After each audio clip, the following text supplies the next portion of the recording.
एक जंगल में बहुत सारे चूहे रहते थे। उस जंगल में चूहों के अलावा कोई भी दूसरा जानवर नहीं रहता था। अगर जंगल में चूहों के अलावा कोई दूसरा जानवर आ जाता तो वे उसे छोड़ते नहीं थे। दोस्तों, आप सबको पता होगा कि हमारे जंगल में क्या नियम है। अगर किसी को नहीं पता हो तो वह मुझसे पूछ सकता है। हाँ कालू जी महाराज, हमें पता है कि इस जंगल में कोई दूसरा जानवर नहीं आना चाहिए। कल हमने मिलकर एक मेंढक को मार दिया। बहुत अच्छा किया, ऐसा ही करना चाहिए।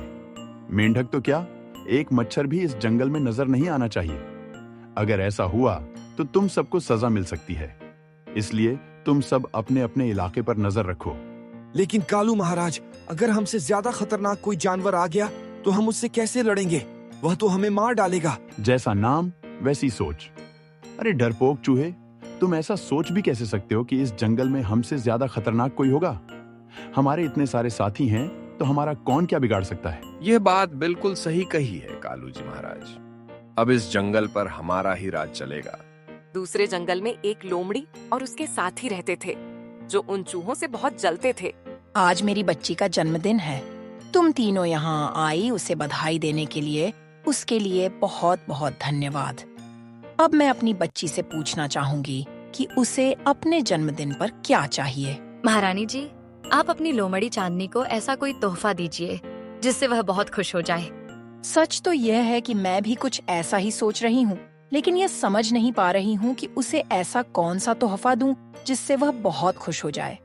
पता नहीं उसे क्या पसंद है। क्या तुम चारों में से कोई उसकी मन की बात पता कर सकता है? महारानी जी, यह बात मैं पता कर सकती हूँ कि उसे क्या पसंद है, क्योंकि वह मेरी बहुत अच्छी दोस्त है और यह बात वह मुझे जरूर बताएगी। मुझे पूरा यकीन है महारानी जी कि वह मुझसे कोई भी बात नहीं छुपाएगी। तो ठीक है कुसुम लोमड़ी, तुम जाओ और मेरी बच्ची के मन की बात पता लगाओ कि उसे क्या पसंद है। फिर कुसुम लोमड़ी वहाँ से चली जाती है। फिर कुसुम लोमड़ी चलते हुए चांदनी लोमड़ी के पास पहुंची जो महारानी की बच्ची थी। अरे कुसुम बहन, आप यहाँ कैसे? आपको तो महारानी के पास होना चाहिए था। आप यहाँ क्या कर रही हैं, कुसुम बहन? अरे तुम बिल्कुल पागल हो। मैं तो तुम्हारे लिए तोहफे का इंतजाम कर रही हूँ और तुम मुझसे पूछ रही हो कि मैं यहाँ क्या कर रही हूँ। मैं तुम्हारी माँ के आदेश पर ही यहाँ आई हूँ। आप यह क्या कह रही हैं कुसुम बहन? मैं कुछ भी समझ नहीं पा रही हूँ। आप किस तोहफे की बात कर रही हैं? मुझे कुछ समझ में नहीं आ रहा। तुम बिल्कुल नादान हो। आज तुम्हारा जन्मदिन है। इस अवसर पर हम तुम्हारे लिए एक बहुत अच्छा तोहफा लाना चाहते हैं, इसलिए तुम मेरे साथ चलो।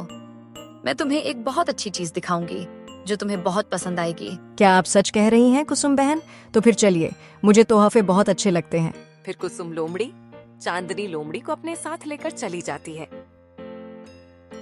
फिर कुसुम लोमड़ी चांदनी लोमड़ी को दूसरे जंगल की ओर लेकर चली जाती है। फिर चांदनी लोमड़ी और कुसुम लोमड़ी दोनों जंगल के बीचों बीच खड़ी हो जाती हैं। तभी वहाँ बहुत सारे चूहे आ जाते हैं। तुम्हारी इस जंगल में आने की हिम्मत कैसे हुई लोमड़ी? इस गुस्ताखी की तुम्हें सजा मिलेगी और यह सजा हमारे कालू महाराज देंगे। अरे तुम्हें पता नहीं है, मैं कालू महाराज को अच्छी तरह जानती हूँ और उन्हीं के कहने पर मैं यह काम कर रही हूँ। अरे लोमड़ी, तुम झूठ क्यों बोल रही हो? कालू महाराज तो किसी भी जानवर को यहाँ आने नहीं देते। फिर तुम ये कैसे कह सकती हो कि तुम कालू महाराज को जानती हो? अगर तुम्हें यकीन नहीं होता तो तुम मुझे कालू महाराज के पास लेकर चलो। अच्छा तो ऐसी बात है, ठीक है चलो। लेकिन एक बात याद रखना, अगर तुम्हारी यह बात झूठ निकली तो तुम यहाँ से जिंदा नहीं लौटोगी। फिर सभी चूहे मिलकर चांदनी लोमड़ी और कुसुम लोमड़ी को कालू महाराज के पास ले आते हैं। इसके बाद एक चूहा बोलता है, कालू जी महाराज, यह लोमड़ी और इसका बच्चा हमें जंगल के बीचों बीच मिले। यह लोमड़ी कह रही है कि यह आपको जानती है। क्या यह सच है कालू जी महाराज? फिर कालू चूहा मन ही मन सोचने लगा, अगर इन्हें यह बात पता चल गई कि मैं इस लोमड़ी को जानता हूँ तो ये सभी चूहे बहुत नाराज हो जाएंगे, क्योंकि इस जंगल का नियम है कि दूसरे जानवरों से दोस्ती नहीं की जाती। अगर मैं ही अपना नियम तोड़ दूंगा तो ये भी अपने नियम तोड़ने लगेंगे। इसलिए मुझे झूठ बोलना पड़ेगा। क्या हुआ कालू जी महाराज, आप इतनी गहराई से क्या सोच रहे हैं? अरे कुछ नहीं, मैं तो कुछ भी नहीं सोच रहा था। मैं इस लोमड़ी को नहीं जानता, पता नहीं ये कौन है। लेकिन तुम सबको तो पता ही है ना कि झूठ बोलने की सजा क्या होती है। ये आप क्या कह रहे हैं कालू जी महाराज? आप तो मुझे जानते हैं, फिर झूठ क्यों बोल रहे हैं? आपके कहने पर ही तो मैं महारानी की बच्ची चांदनी लोमड़ी को लेकर आई हूँ। फिर आप झूठ क्यों बोल रहे हैं? इस लोमड़ी की गुस्ताखी तो देखो, ये लोमड़ी मुझसे झूठ बोल रही है। इन दोनों को जेल में डाल दो, इनकी सजा हम बाद में तय करेंगे। इसके बाद चांदनी लोमड़ी और कुसुम लोमड़ी को जेल में डाल दिया गया। तभी चांदनी लोमड़ी बोली, कुसुम बहन, यह तुमने बिल्कुल भी ठीक नहीं किया। तुमने मेरे साथ धोखा किया। अगर यह बात मेरी माँ को पता चल गई तो तुम्हारे लिए अच्छा नहीं होगा। अरे, मैं और क्या करती? मुझे लगा था कि ये चूहे मुझे इसका बदले खाना देंगे, लेकिन कालू महाराज ने तो मेरा पूरा प्लान ही बिगाड़ दिया। कालू चूहे ने मुझे धोखा दिया है। तुम्हारे साथ ऐसा ही होना चाहिए, क्योंकि तुमने भी गद्दारी की है। तो क्या करती? सबको अपना अपना पेट पालना पड़ता है। इधर महारानी लोमड़ी परेशान हो रही थी। अभी तक कुसुम लोमड़ी मेरी बेटी चांदनी लोमड़ी को लेकर नहीं आई है। आखिर बात क्या है? उसे इतनी देर कैसे लग रही है? महारानी जी, हो सकता है वह उससे कुछ बातें कर रही हो। यह भी तो हो सकता है कि कुसुम लोमड़ी उसे कहीं और लेकर चली गई हो। लेकिन इतना समय तो नहीं लगना चाहिए। जरूर कुछ न कुछ गड़बड़ है। महारानी जी, क्या गड़बड़ हो सकती है? चांदनी लोमड़ी के साथ तो कुसुम लोमड़ी है। फिर आप इतनी चिंता क्यों कर रही हैं? तभी महारानी लोमड़ी के पास उड़ती हुई एक चिड़िया आई और बोली, महारानी लोमड़ी, बहुत बड़ी गड़बड़ हो गई है। आपके सिर पर बहुत बड़ी मुसीबत आ गई है। अरे चिड़िया रानी, ये तुम क्या कह रही हो? मेरे सिर पर कौन सी मुसीबत आ गई है? जरा विस्तार से बताओ। मैं जब आसमान में उड़ रही थी, तब मैंने अपनी आँखों से देखा कि चांदनी लोमड़ी और कुसुम लोमड़ी दोनों को चूहों ने जेल में डाल दिया। लेकिन ऐसा कैसे हो सकता है? चांदनी लोमड़ी और कुसुम लोमड़ी तो यहीं पर हैं। हो सकता है कि तुमने किसी और को देखा हो। पहले मुझे भी यही लगा था महारानी जी, लेकिन मैं अभी पूरे जंगल का चक्कर लगाकर आई हूँ और मुझे चांदनी लोमड़ी और कुसुम लोमड़ी कहीं नजर नहीं आई। इसका मतलब चूहों ने उन दोनों को पकड़ लिया है। ये तो बहुत बड़ी मुसीबत हो गई है। मैं अपनी बच्ची को उन चूहों से कैसे छुड़ाऊंगी? इधर सभी चूहे मिलकर यह योजना बना रहे थे कि उन दोनों लोमड़ियों के साथ क्या किया जाए। कालू जी महाराज, अभी तक आपने यह फैसला नहीं सुनाया कि उन दोनों गद्दार लोमड़ियों के साथ क्या किया जाए। मैं यह तय नहीं कर पा रहा हूँ कि उन्हें क्या सजा दूं। क्या तुम सब इसमें मेरी मदद कर सकते हो कि उन्हें कौन सी सजा दी जाए? अरे कालू जी महाराज, उन दोनों लोमड़ियों को तो गर्म पतीले में तल देना चाहिए। इससे खाने का स्वाद भी अच्छा हो जाएगा और फिर हम सब नमक लगाकर उन्हें खा लेंगे। अरे नहीं नहीं, इसमें मजा नहीं आएगा। हमें तो उन्हें जेल के अंदर ही सजा देनी चाहिए और फिर मसाले डालकर खा लेना चाहिए, तभी असली मजा आएगा। अरे तुम दोनों सचमुच पागल हो। क्या खाने के लिए इतनी मेहनत करोगे? इससे अच्छा होगा कि हम सब मिलकर उन दोनों को पहाड़ के ऊपर ले जाएं और वहां से धक्का दे दें। जैसे ही वे नीचे गिरेंगी, दोनों मर जाएंगी। इससे हमें ज्यादा मेहनत भी नहीं करनी पड़ेगी। तुम सब पागल हो गए हो क्या? मैंने तुम्हें सजा देने की बात कही थी, खाना पकाने या खाने की नहीं। तुम लोग खाने की बातें क्यों कर रहे हो? मैंने खाने की कोई बात नहीं की थी। तुम सब रहने दो, अब मैं खुद ही तय करूंगा कि उन्हें क्या सजा देनी है। फिर महारानी लोमड़ी अपनी सहायता के लिए एक शेर को बुलाती है।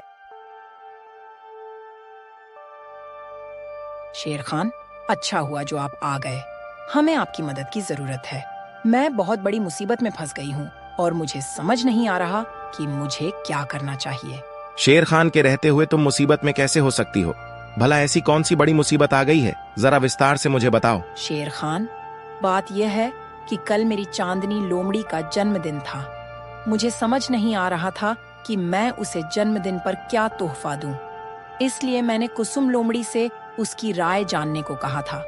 लेकिन मुझे समझ नहीं आता कि वे दोनों चूहों के जंगल में कैसे पहुंच गईं।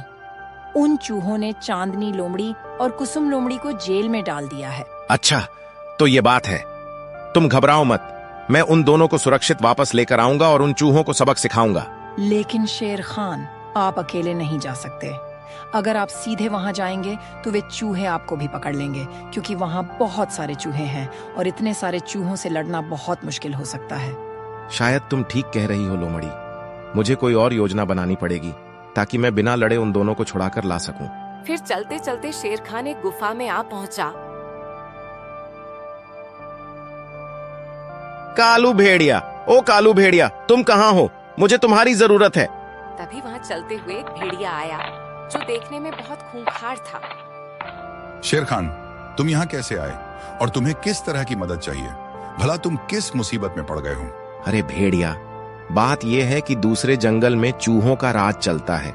उन चूहों ने मेरी दोस्त लोमड़ी की बच्ची और उसकी एक दोस्त को जेल में डाल दिया है। अब क्या तुम हमारी मदद कर सकते हो? लेकिन शेर खान, मैं तुम्हारी मदद कैसे कर सकता हूँ? मुझे कुछ समझ में नहीं आ रहा। उन चूहों को तो तुम खुद भी भगा सकते हो, फिर तुम मेरे पास क्यों आए? अरे भेड़िया, मैं उन चूहों को नहीं भगा सकता क्योंकि वहां बहुत सारे चूहे हैं। वे सब झुंड में आते हैं और झुंड बनाकर हमला करते हैं। इसलिए मैं चाहता हूं कि तुम रात में जाकर उन्हें डराओ ताकि वे जंगल छोड़कर भाग जाएं। अच्छा, तो ऐसी बात है। तुम बिल्कुल सही कह रहे हो। चलो ठीक है, मैं तुम्हारी मदद कर दूंगा, लेकिन इसके बदले मुझे क्या मिलेगा? तुम्हें तो पता ही है, मुझे कुछ मिलता नहीं है तो मैं किसी की मदद नहीं करता। ठीक है भेड़िया, मैं तुम्हें हड्डियां लाकर दे दूंगा। अब तो मेरी मदद करोगे ना? अब तुम चिंता ही मत करो शेर खान। अब मैं उन चूहों को ऐसा डराऊंगा कि वे जिंदगी भर याद रखेंगे। तुम्हारा काम हो जाएगा। रात में चूहे पहरेदारी कर रहे थे। तभी उनके सामने एक भेड़िया आ जाता है जो रात के अंधेरे में और भी अधिक खूंखार दिखाई देता है। अरे बाप रे, ये कौन सा जानवर है? ऐसा जानवर तो हमने पहले कभी नहीं देखा। अगर जान प्यारी है तो यहाँ से भागो। तभी डर के मारे वहाँ से सारे चूहे भाग जाते हैं। ये क्या, सारे चूहे भाग गए? मैंने तो अभी डराना भी शुरू नहीं किया था। ये तो सचमुच बहुत डरपोक चूहे हैं। लगता है मुझे ज्यादा मेहनत भी नहीं करनी पड़ेगी। फिर सभी चूहे भागते हुए कालू जी महाराज के पास पहुंच गए। अरे क्या हुआ? तुम सब इतने घबराए हुए क्यों हो? तुम्हारे चेहरों पर इतना डर मैंने पहले कभी नहीं देखा।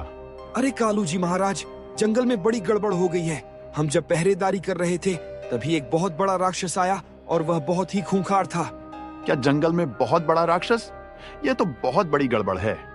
लगता है अब इस जंगल को छोड़ने का वक्त आ गया है। यह आप क्या कह रहे हैं कालू जी महाराज?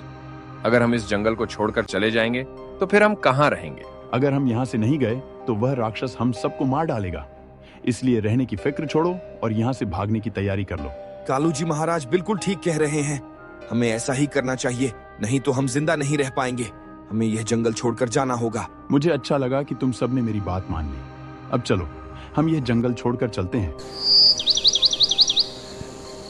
अगली सुबह सभी चूहे जंगल छोड़कर भाग जाते हैं और फिर कुसुम लोमड़ी तथा चांदनी लोमड़ी को भी जेल से बाहर निकाल लिया जाता है। मुझे माफ कर दीजिए महारानी जी, मुझसे बहुत बड़ी गलती हो गई है। अब से ऐसी गलती कभी नहीं होगी। ऐसे कैसे तुम्हें माफ कर दूं? कुछ मांस के टुकड़ों के लिए तुमने मेरी बच्ची की जान खतरे में डाल दी। तुम्हें सजा जरूर मिलेगी। महारानी जी, मैं अब से ऐसा कुछ भी नहीं करूंगी। मैं आपसे वादा करती हूँ, इस बार मुझे माफ कर दीजिए। नहीं, मैं तुम्हें कभी भी माफ नहीं करूंगी। तुम्हारी सजा यह है कि तुम यह जंगल छोड़कर चली जाओ और दोबारा कभी भी नजर मत आना, नहीं तो मारी जाओगी। महारानी लोमड़ी की बात सुनकर कुसुम लोमड़ी वहाँ से चली जाती है।